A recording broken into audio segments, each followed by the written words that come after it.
అందరికీ సుఖినో భవంతు. Welcome to my channel journey of my life. ఈరోజు మన వీడియోలో తోటకూర పప్పు ఎలా చేయాలో తెలుసుకుందాం. తోటకూరలో లెక్కలేనన్ని పోషకాలు ఉంటాయి. ఐరన్ శాతం ఎక్కువగా ఉన్నందువల్ల రక్తంలో హిమోగ్లోబిన్ లెవెల్ని పెంచుతుంది. ఎవరైతే అనీమియాతో బాధపడుతుంటారో వాళ్ళు వారం రోజుల పాటు తోటకూర తిన్నారంటే హిమోగ్లోబిన్ శాతం తప్పకుండా పెరుగుతుంది. ఇంకా ఇందులో కాల్షియం, జింక్, మెగ్నీషియం లాంటి పోషకాలు పుష్కలంగా ఉంటాయి. ఈ కోవిడ్ సమయంలో బయట కొనుక్కునే కంటే ఇంట్లోనే తొట్లలో పెంచుకోవచ్చు. ఇంకెందుకు ఆలస్యం, వీడియోలోకి వెళ్ళిపోదాం.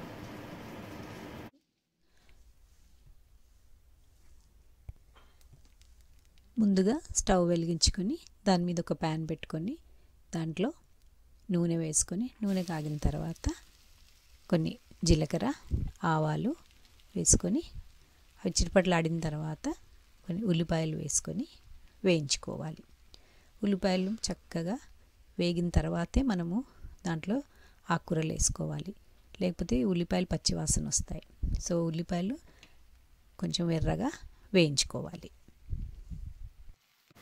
పచ్చిమిరపకాయలు, కరివేపాకు, కాసింత వెల్లుల్లిపాయ పేస్ట్ వేసుకొని అడుగంటకుండా కలుపుతూ ఉండాలి. మీడియం ఫ్లేమ్లో పెట్టుకోవాలి స్టవ్. తర్వాత కాసిన్ని మెంతి కూర ఆకులు,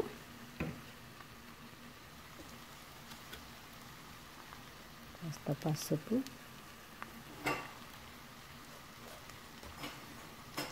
చిన్న స్పూన్ కారం, టొమాటో ముక్కలు వేసుకొని బాగా కలుపుకోవాలి.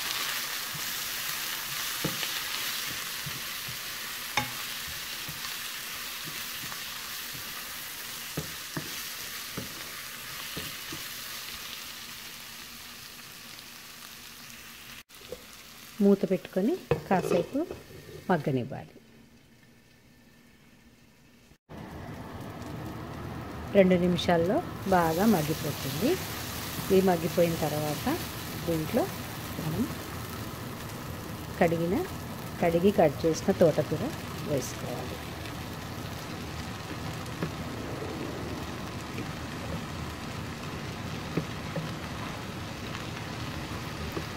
చూడ్డానికి ఇలా నిండుగా కనిపిస్తుంది, కానీ కాసేపు మగ్గిన తర్వాత దాని క్వాంటిటీ తగ్గిపోతుంది.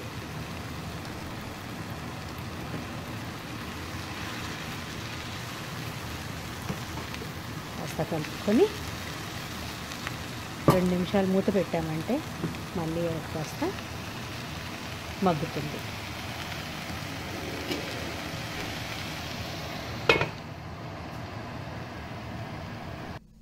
చూసారా, 2 నిమిషాల్లో దాని క్వాంటిటీ ఎలా తగ్గిపోయిందో, చక్కగా ఉడికిపోతుంది.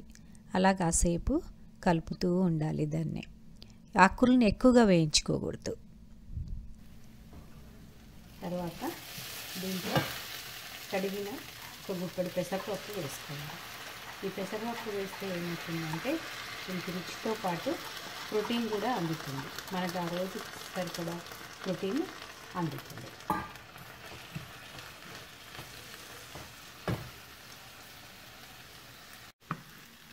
కాస్త కలుపుకొని కొంచెం ఉప్పు వేసుకోవాలి.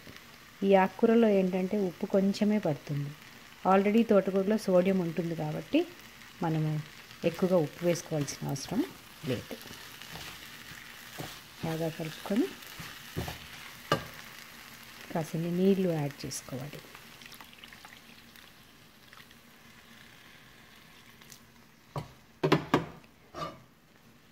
నీళ్ళు పోసుకొని ఒక 5 నిమిషాలు ఉడకనివ్వాలి.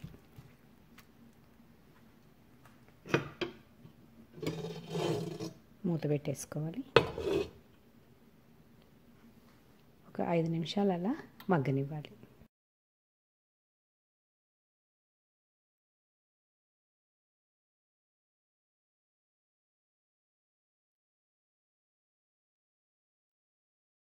ఒక 5 నిమిషాల్లో పప్పు, ఆకుకూర చక్కగా ఉడికిపోతాయి.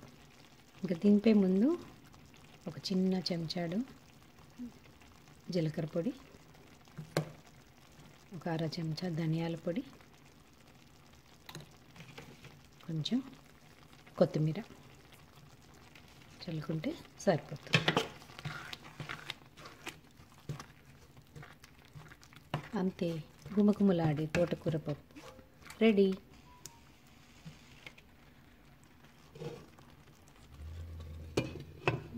స్టవ్ ఆఫ్ చేసుకుంటే సరిపోతుంది.